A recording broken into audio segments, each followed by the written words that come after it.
Welcome back to Work Truck Record Review. Today, I have a special guest, Scott Sutherland, and we are talking about Paul Lynde Fan Club. We're going to deep dive the history of this band.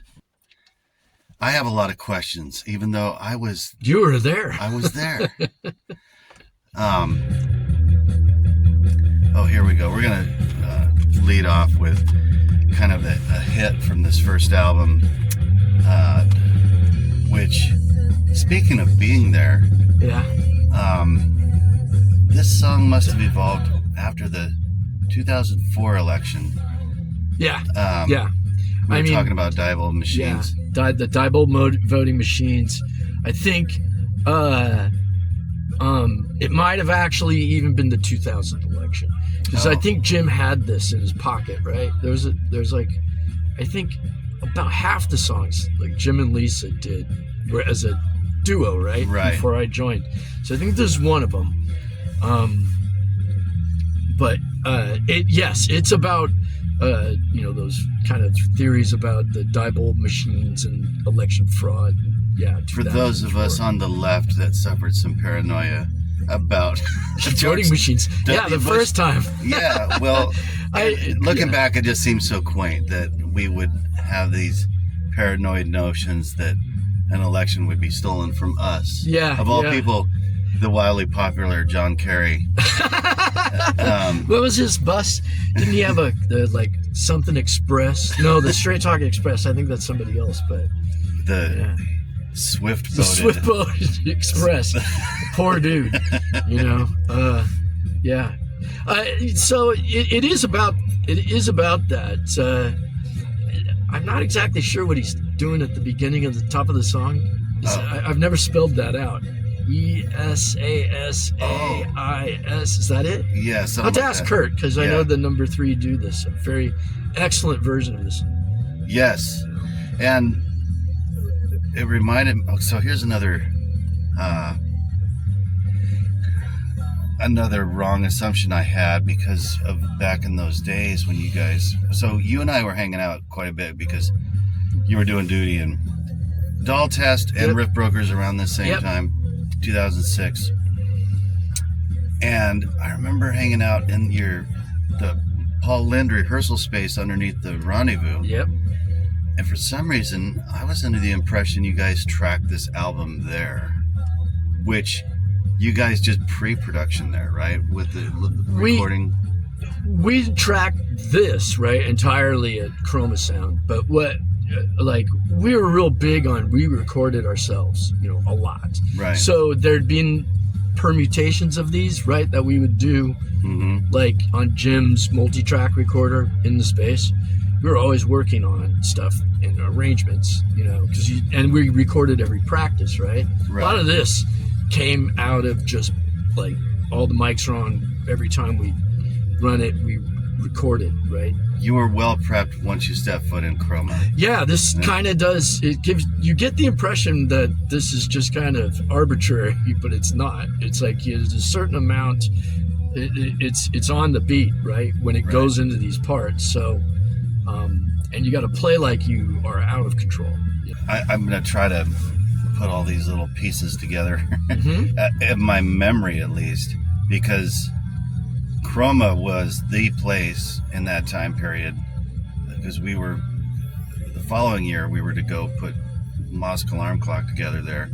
And Riff Brokers had kind of assembled the last half of Fix It there, and Small Change had done that self-titled record.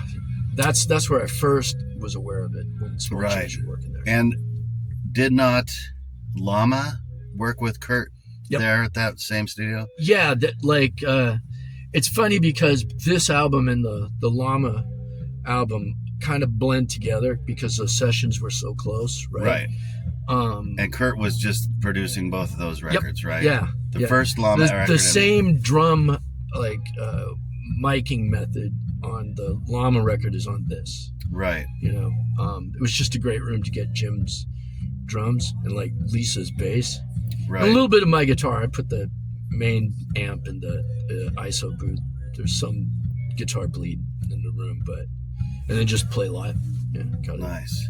And I'm gonna make a wild stab here and think that you had that Silver Sparkle Gretsch Duo Jet. No, this is Potato Masher. This is the black. This is all the black Epiphone Casino. Early '90s, I think. Was it a dot or a? No, it's a casino. It's hollow. It vents all the out of control, feedback, and then a feature of, I made it, was the pots needed cleaning, so a lot of this it's broke. It's because it's actually sort of broke, and just playing it to get the broken noises happening. Do you still have that guitar? Yeah, it's in there. Oh, I eventually, I had the switch and the pots upgraded, so it plays like a nice casino now. And it has a Bigsby on it? Yeah. Oh, right on. But yeah, that's why, something like this song, Old El Paso Graveyard, it's you can hit those big long drone notes because it just feedback sustains. And your AC30 was what you were? I used the AC30 and the Deluxe. The AC30 was in the ISO booth and the Deluxe was in the room, but the Deluxe is maxed, right? Just not.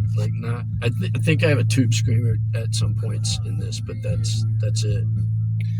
What a glorious room that was. It was such a big garagey warehouse kind of space, and then plenty of room to just stretch out and lounge for hours while things were getting worked on. Yeah, it was. There were a few times where it was hey, you guys, at various sessions, you need to shut up, or I think my problem was you can't play PlayStation. Lisa and I would play PlayStation and then the sound would be on, or we would be playing that basketball game against each other and it'd be outbursts. Right. And getting his vocals down. There was a sex club next door. Oh, yeah, called the Wet Spot, I believe. Yeah. Where occasionally you'd get some curious people poking their head in the sliding door asking for directions. Yep. Yeah, I mean, they're alternative lifestyle people, and that's this is kind of, they came to play. I mean, I think that's a legendary place, if it's still going. But yeah, some people I think one of them was in a complete, sort of rubber suit. They hadn't put the, facial bit on, but right. It's no, that's like a door down. That's door down. Yeah. I mean, my curiosity was kind of piqued, but also my sense of danger kept me going.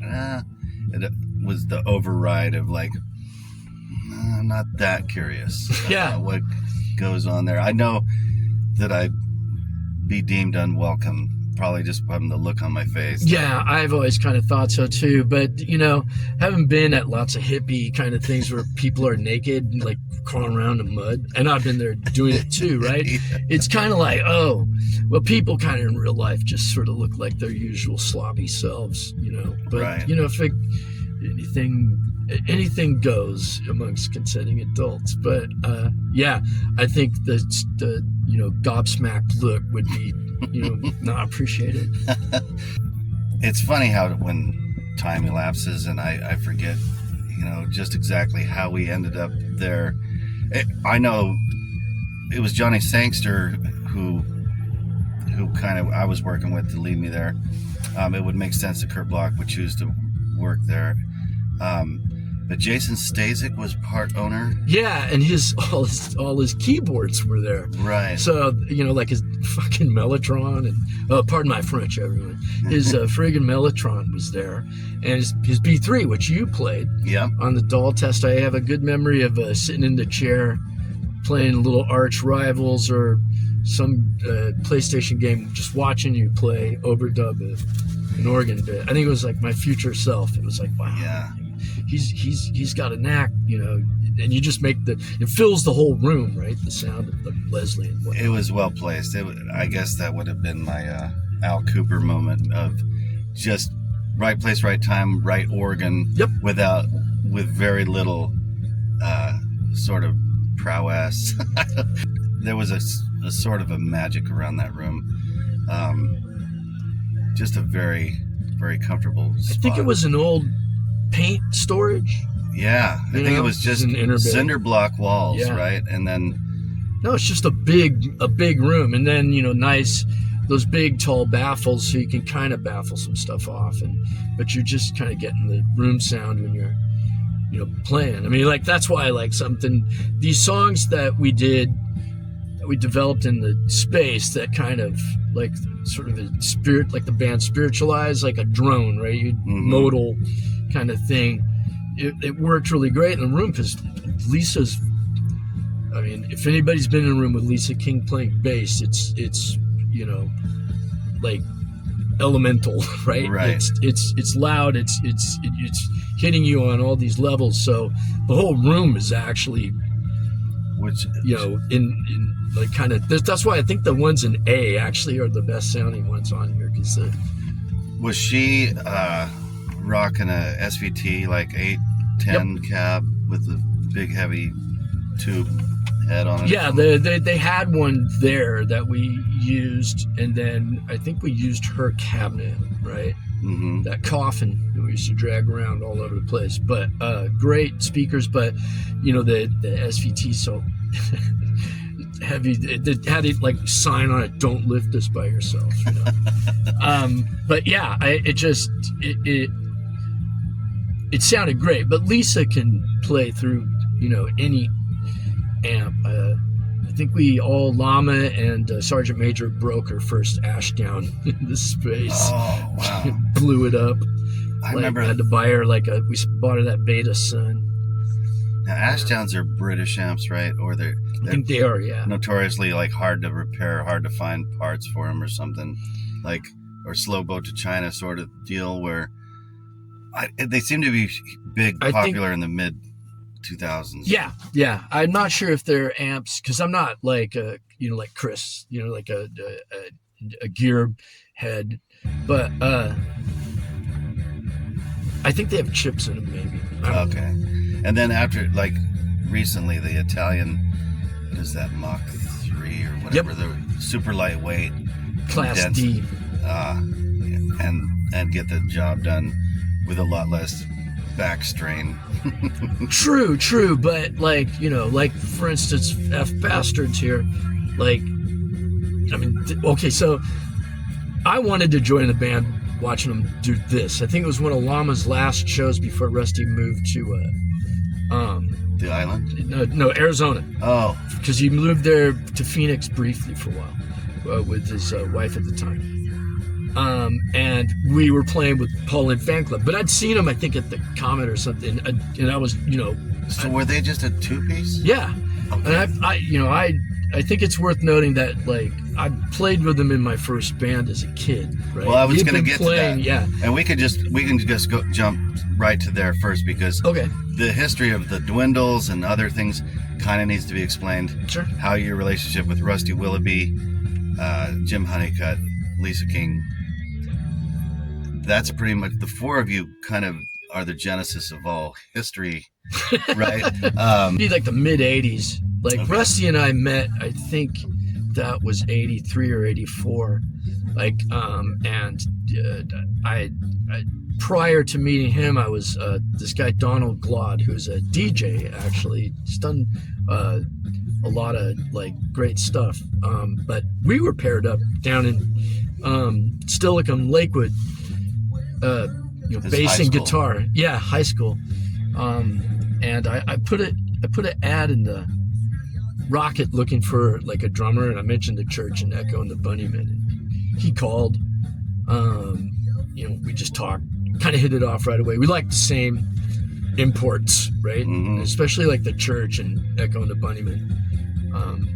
So he kind of came out and started playing drums as we were a three-piece, and then eventually it just kind of we got the guy that was Tom Ewers, who became the guitarist in Chemistry, said Rusty knew him. They were childhood friends.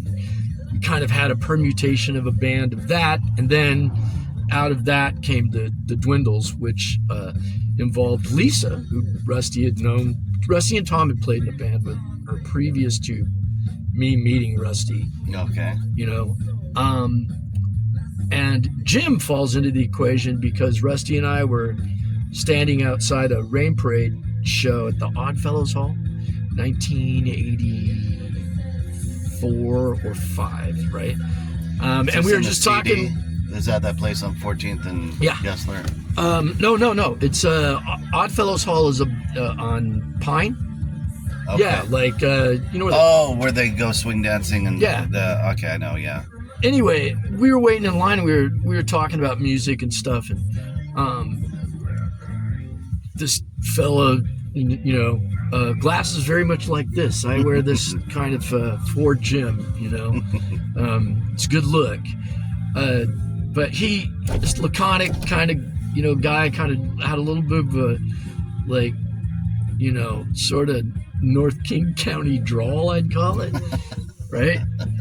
He started talking about, like, Lou Reed and the Velvet Underground and stuff, and he knew, like, we kind of shared similar interests. And Rusty just out of the blue asked him if he was a drummer, and he said yeah, and I didn't really believe him at first. So Rusty's got that vibe off of him, like. Yeah.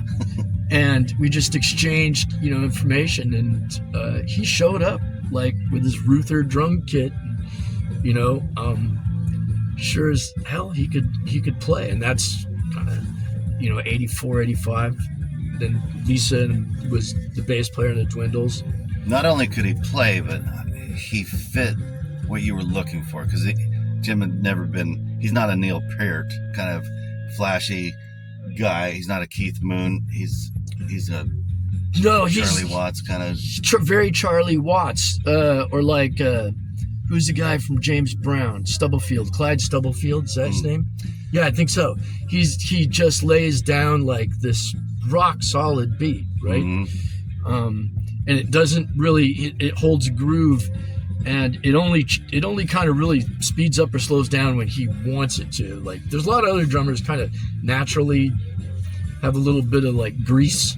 Jim is not like that. Jim, is like a steam engine. So the 80s, the Dwindles, Pure Joy happens along sometime in that. Yeah, I started after like a trip to Arizona after I graduated high school. I went with Tom Ewers, and we took our guitars and drove around the Southwest, and hanging out in the desert, getting dirty, playing, guitars. And we kind of liked the way they wove together, and wound up forming Chemistry Set. So, Pure Joy is kind of, that's a bifurcation of the Dwindles. Okay. The Chemistry Set began in Arizona, and then... Yeah, basically. Well, Tom and I were like, we didn't have a name yet, but we had started making all these 4-track recordings and stuff. Okay. And we came back, and then he had known Scott Vanderpool and Brian Learned from Evergreen, and they were in the band, the Young Pioneers. We like started playing with Vander, and then we got Bry in the band. So it is kind of this weird family tree. Right. If you kind of look at it, but I always like the Dwindles is sort of like the seed, I mean, to me, this is the Dwindles without Rusty. It's just, like technically it is, right? It's like the Doll Test without Ramberg. We were going to call it the -1, right? Right. So Lisa and Jim get together. Is it whose idea is it first? I know that Lisa like has a crush on Paul Lynde, the actor. I mean, I think that's where... I think in her pantheon, it's like Paul Lynde, Don Knotts, right? That's kind of the... Which is as... Bye-bye, Birdie. Yeah, I mean, if you're a friend of Lisa, like she's, we're mates. Yeah. You know about this, and you've watched, Paul Lynde in all of his roles. Yeah. I always liked him too, and there's like a thing that about like this band that really appealed to me, and it is not to be taken seriously at all, in that it doesn't have like, I mean, it's it's this logo, right? Well, I mean, it's like it's just it's really that, like the what we look like or do on stage is immaterial to. Right. I think this was on the Drumhead too. Yeah, I think you could start there and say there's just some hipster irony to the. There's a lot of that. To Paul Lynde as an icon and a caricature, and then but I think it gets pretty serious content-wise moving away from that, and so like I don't know who the chief songwriter would have been. You said that coming to this album, Lisa and Jim, are they trading lyrics and music between them, or is it one or the other primarily the songwriter? No, they had it was always like a blast to collaborate on anything with Jim, and we started doing that when we first lived in a house in the U District, just on a boom box, right? Mm-hmm.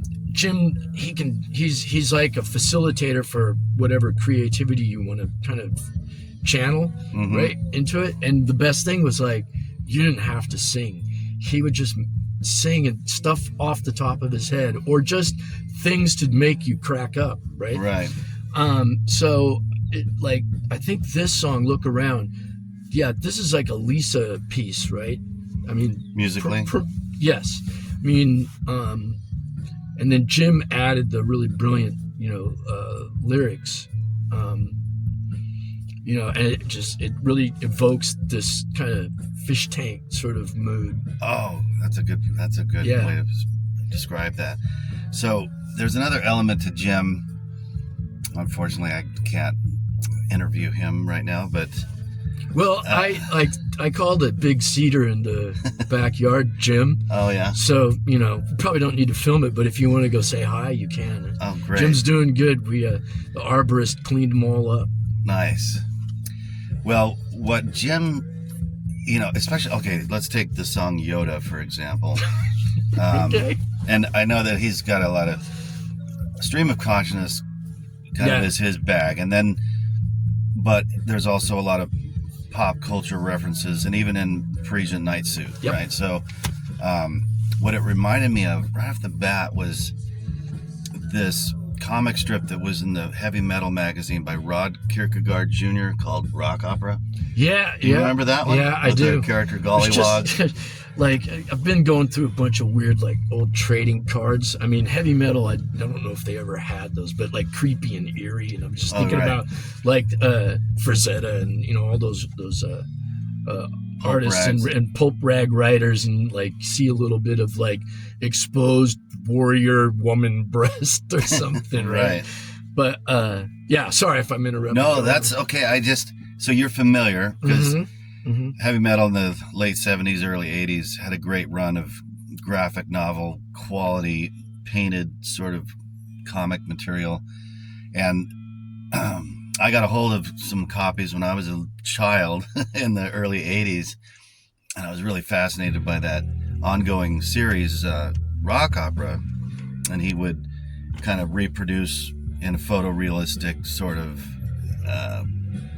graphic illustration of, but he would take elements of the pop culture like Star Wars and rock and roll and different things, and make just this really surreal kind of storylines from that. And that's it like just plugged me right in. When I was listening to Yoda, I was like, God, that is exactly the same sort of art form happening. And that's a good way to put it. I'm glad you got there first, because it's hard for me, like, to kind of like summarize like what kind of Jim is doing. I know it instinctively, right? Because it's a big part of my life. But and that literally started like that jam. That was also Lisa's like right? Yeah. Just this that whole thing. She had that going, and we were playing it. Now a lot when they had half of these kind of together before I joined, and then the other half were kind of based on a like riff that one of us had, but it came together more as like through jamming, right? Through just playing a riff and then kind of going there, and if it didn't work, till we got like these arrangements.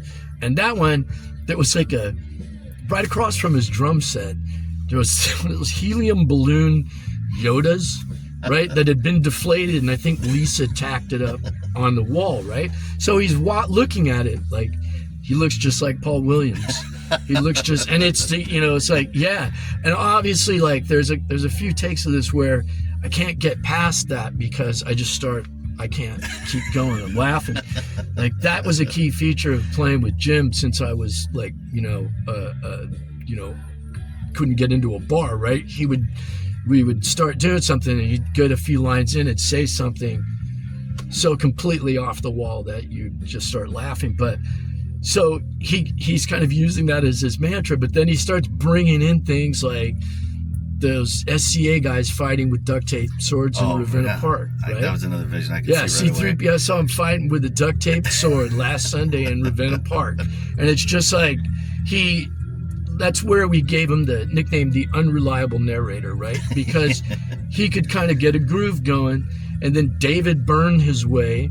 Because I'm thinking he was a big Talking Heads fan. Yeah. But he'd kind of just pull it in, like the anchor would be, for instance, the deflated helium, the Yoda balloon, right?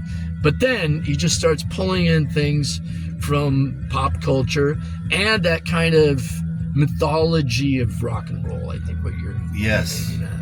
I do see that. That was one thing it reminded me of, was once in a lifetime. David Byrne sort of. You may find yourself.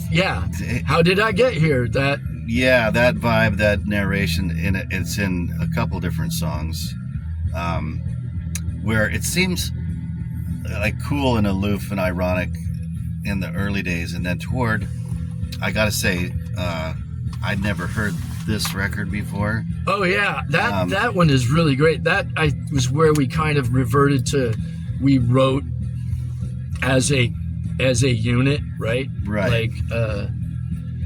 But what I was going to say is Jim's evolution from that sort of detached irony, kind of humorous thing, to some of his more really earnest, sincere stuff, like Pray for the Mechanic. Oh yeah, and like Traffic is Back, and like Pray for the Mechanic is like it's hard to listen to, since he's, become the tree out back. Yeah. But very hard. But like he's so badass in it. I mean, he's like facing, his mortality, but like James Brown. Yeah. I mean, there's some yas and shouts on there, and this album you're looking at, Stanwell Perpetual, I think that's where he kind of had a breakthrough. We were listening to 80 million tons of Stax, right? And James Brown, I kept like.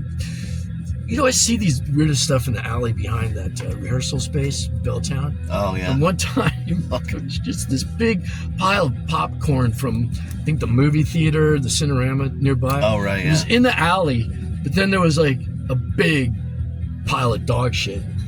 And then we, were laughing about that. We went downstairs and started working on it, like, James Brown thing. And it was, like, popcorn and dog shit. But, like, we would just jam for fun, and then we both got into kind of punctuating things with, yeah! And when he starts kind of hitting that, and that became a big part of his singing style. And I was like, I'm doing it, but I sound like, a kid from Kelso. His Monroe and that North King County drawl, he could sell it, right? I mean, it's really coming from him. I think that's important to note, because, yes, on this album, he does kind of play that unreliable, detached narrator type, right? Right. But on that album, on Stanwell, he kind of starts, he's got soul. Like he's a soul shouter. How I got all these sparkling new, still shiny copies was Tanya had them still in shrink wrap.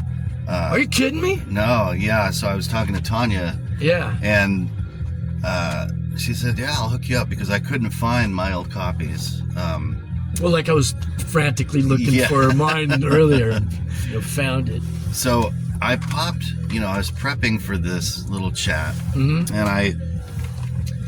yesterday, man, I was just really going through it, like feeling the oppression of our new fascist regime and trying to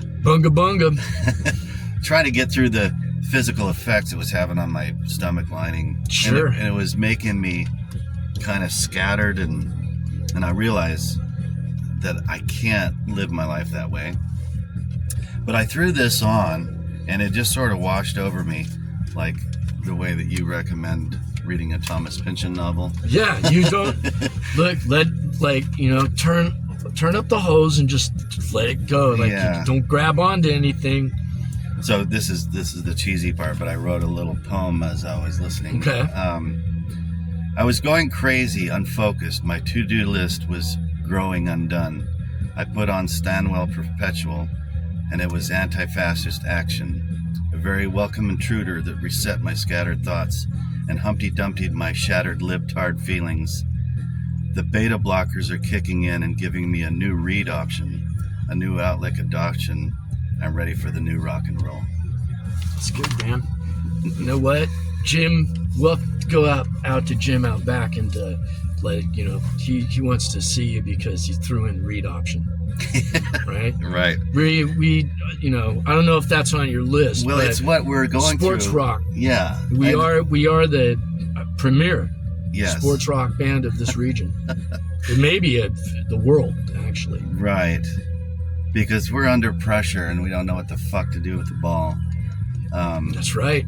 So, trying to get a read in a short amount of time. Well, there is that kind of, I must clean out my locker in silence, right? After, just getting routed. But then you do have to, at some point, hit the weight room and start thinking about the next campaign. The purpose of this band, we kind of may have come across a bit like a cult because it wasn't just a band, right? Mm-hmm. It was our anti-fascist action. It was whatever we wanted it to be. It still is, right? And that's why, we could take on all the subject matter we wanted to, or really sing about things that are political. As you'll notice over the progression of the, our discography, that it's not, we're not quite going Diebold anymore, but right. You might sort of explain it as, going through pitcher problems on a drive to the pennant. Well, and what a great send-up of Michael Jagger. Oh, on the Painted White. Painted White. Yeah. That was, inspired by the Rolling Stones at the Super Bowl, right? But that riff, it's funny. Yes, it is a send-up. It a couple of songs got created out of me when we were warming up, just not mocking, but not homage, but playing this is what Keith Richards, get your yayas out. It's all you really got to do, right? On that Epiphone, and just making it is clonk, quack, right? And then Jim just fell in, and it was no, make it more exaggerated, right? He said, play drunk, play sexy. And it is but then it's a great comment on, the Rolling Stones, and he kind of acknowledges that, they're they have inertia that can't be stopped. You don't get that with the PLFC, right? And that kind of actually, it's funny because I still operate that way today, working on stuff. It's just better to cut it. You can put a couple overdubs on it, but the whole idea of assembly lining something, oh, this is a scratch guitar. No, it's bleeding onto the drums because you're all in the same room. We would be remiss if we didn't bring up Justin Williams, yes. Bubby. Justin was an old roommate of mine. I think for Period Rusty too. in the U District, and I've known him for, since I was an AvRat, like living in the U District in like 86, 85, right? And I knew that he was a drummer of Hippie Big Buckle with this guy Danny Blossom, excellent guitar player. He went on to do Feast. And Justin, he also, I think he worked at Peaches too. Yeah, he did. So he old roommate, and way into doing 4-track stuff like Jim and I. So and with a flair for humor and experimentation. So we just asked him to bring his synths and start playing with us, and it really fit in, and he helped out a lot with the sort of technical aspects of recording these in a rehearsal studio. Right. Yeah, you can definitely hear that. It was so funny. I was listening, and I'd forgotten that I'd set an alarm on my phone, and it was doing this doinky doinky doinky doinky thing. And you thought it was Justin? I thought it was part of the song until I pulled my phone out of my pocket, and I'm like, oh, that's why it's bleeding into the next song. This weird effects. Yeah. That's like that was some great editing stuff that he had for those records, right? That kind of interstitial stuff between songs. And there were a couple of times on those where like I was starting to be like, I don't know what I'm gonna do.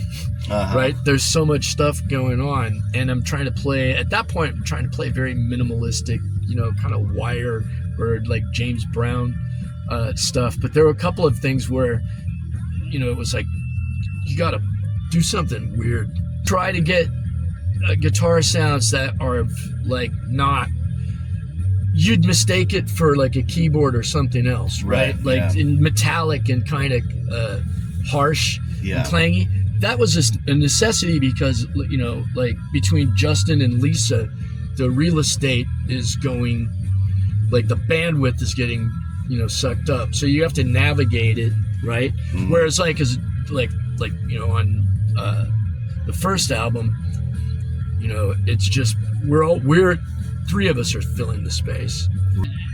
Somebody reviewed this, right? Was it Jack Rabbit and the Big Takeover? Or? No, it was a local magazine. It's defunct. Seattle. It might have even been called Seattle Mag, but the like critic did not like this at all. I mean, but I found it fascinating that it's like, if this is a commit, if you're going to listen to this top to bottom, right? Right. Like especially this song, because this is the big cinematic, and then it like lapses into Sister Ray. Well, this guy, like he panned it, but he went into great detail on every song, and he was like angry that he had to listen to all of that. He was very unkind to my guitar playing. I shouldn't be allowed or something to do it anymore. And me, it's kind of like, well, you would probably say I can't agree more. No, yeah, but that means do it more, right? Yeah. Okay. Here comes popcorn and dog shit. Right? Poor Jim is a little more of a sensitive guy, isn't he? And rightly so. He's the guy that's doing most of the singing, right? He's the one putting his butt out there on the line, he kind of was. Also, like to play like what we did and capture it live is also being kind of vulnerable, right? You're not fixing anything in the mix, or like we'll edit this, and I don't know. Criticism is weird because it's never stopped me, or no one listening. It's never ever stopped me from doing stuff. I think Jim too, but yeah, that kind of bummed him out a bit. I did my best to kind of. We should wear this like a badge of honor, and dress like mimes, and accentuate every bit he did not like. Yeah. Well, goddamn, listen to that voice. So there is something really unique. Well, you called him a soul shouter, but he's also just a groovy. Yeah, he's like, this is kind of that like Lou Reedy country drawl Jim, right? Mm-hmm. But like with that kind of nasally, you know.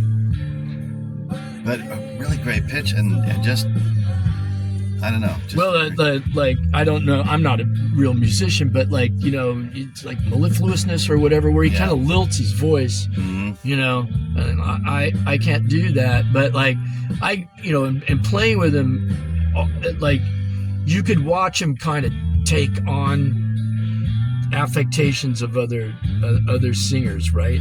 You know, I mean, he's initially like in rehearsing, you can tell he's just doing it to see if I'm gonna crack up, but then he just would get so good at it, you know, until it like became just, you know, part of his own thing. I mean, you like, if you listen to all of our output, he's got several different delivery styles of, you know, I mean, like F Bastards, he's singing with some kind of English accent. It's all about way of life. It's all about freedom. Our album leads off with Parisian Night Suit. Obviously, a Freaks and Geeks reference. Yes. There's multiple ones on this record. But, right. To a song called Freaks and Geeks. Yep. But this one is about the retail store that Jason Schwartzman works at. Like, you remember this? You'll have to set up the scene for me. Yeah, I'm not as familiar with the episode that I've seen it. Mm-hmm. Like, you know, the I guess the Easter egg in this is like Jim is looking at the back cover of Ziggy Stardust. Oh, like under the West End sign. Okay. And he's like basically conflating Bowie's whatever that weird puffy onesie he's wearing with the Parisian night suit from the Freaks and Geeks episode. Yeah. I did like that. Like he's meditating on like that style of clothing, right? Right. I mean, and he's going through various iterations of it, from like Bowie to Mr. Furley. Right. You know? And then he gets into the two Conrads, and when he mentions William Conrad, Detective Cannon, Heather and I were on a Cannon kick first thing in the morning at 4 a.m. when it would come on, or Barnaby Jones. And Barnaby Jones and Frank Cannon were tie-ins with each other. Both. I do remember. Quinn Martin Productions. Yes. And William Conrad was also the narrator on Rocky and Bullwinkle. Oh, I didn't know that. Yeah. But so that's totally his voice. It is right. his voice. It's like, come and tune in next week when our heroes are... Yep. Because I was interested about the man's career, and then I found that out. Oh, God, this would be fodder for another Paul Lynde fan club song to go down. That's the kind of, you know, rabbit hole that Jim would have followed. Oh yeah, probably. Like throwing in like 70s, you know, 70s like detective or you know, mystery staples, right? Because there was so many at McLeod, like Cannon. Quinn Martin also was a photography best boy on a late 50s cop show called Highway Patrol. Oh, yeah. And so Mac from Adam 12 was a young cop on that show 10 years earlier. It was all this Me TV shit that I was like... Oh, yeah, but, you know, like what was the other one? 77 Sunset Strip, and you see a lot of these actors, right? Right. Floating through this, and I like it that they float through Jim's songs, too. Right. Like, you know... I saw Adam West on a episode of The Rifleman where he's like this this drifter, and it's hard not to see him as Batman. As Batman, yeah, absolutely. And Chuck Connor was always solving problems with his rifle, even when a pistol would have done the job better. Yeah, because he's got to have close quarters, but he's got to do his like repeater rifle thing, right? For the hip shot. It's big. The most inaccurate shot of all time, the hip shot. But Jim was just a one of a kind human, because he could channel all this like various pop culture from anywhere, any pocket from anywhere, and then spin it into something that really stood on its own, like as a song, right? Well, when you met him, you said you guys were coming from a Paisley pop kind of thing, or a cross between Paisley pop and like English post-punk, stuff. I mean, very big into like the Liverpool bands like Teardrop Explodes and Echo and the Bunnymen. I mean, we wanted to be them, and I don't know if Jim had listened that much to it. He was very much into REM when we met him, right? Okay. And he kind of had a Michael Stipe vibe going on with being kind of obtuse, and a bit like seemingly aloof, but it's not really, and folk arty kind of to me. I mean, he did his own like art, painting and stuff, and fucked up his bedroom painting it like folk arty. Nice. In the place, right? We didn't get a damage deposit back on that joint, but that was the least of the problems. But I mean, he is real offbeat, like, but in that great way. Like I try to be, but too square. So did he play any stringed instruments, or did he? Yeah, he played. He could play guitar. It was funny because like when we first moved in, he played guitar, but it was like one string. He just had his own unique way of doing it, and then like he just kind of would then over the years improve on it, like kind of like the way he played drums. He just had a unique way of approaching like an instrument where he didn't learn like the standard chords, but then he could play something and it would be like A, C, like something like Machinations, even though there's a big jam at the end. Like he kind of put the arrangement together. Party House, like even though there's a big jam at the end, he put the arrangement together. But I something like Diebold is like a good example of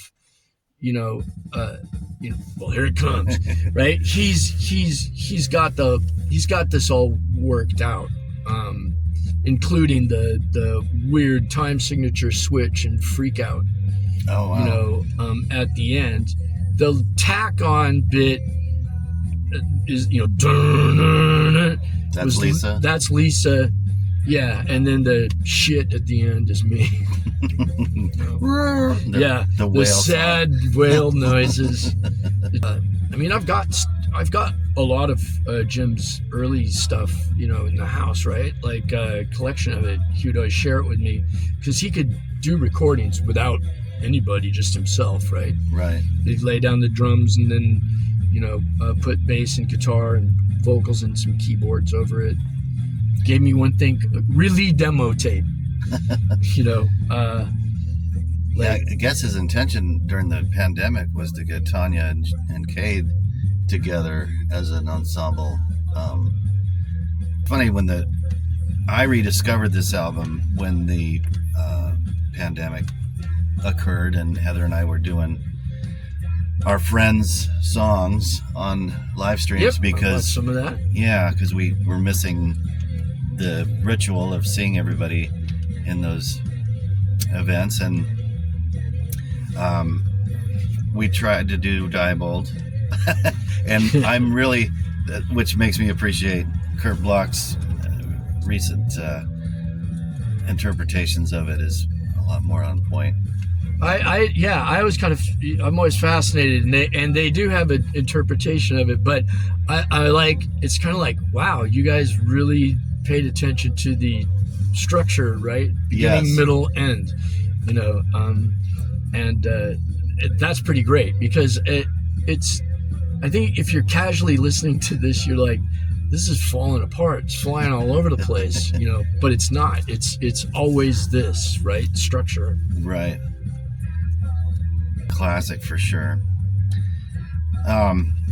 Well, sir, I appreciate you coming on. Well, thanks. And sharing the stories behind one of the greater albums, run of albums in our local little Soggy Bergs history. Well, thank you, and it was a pleasure. Anytime, I get the chance to kind of talk about Jim and his creative process, and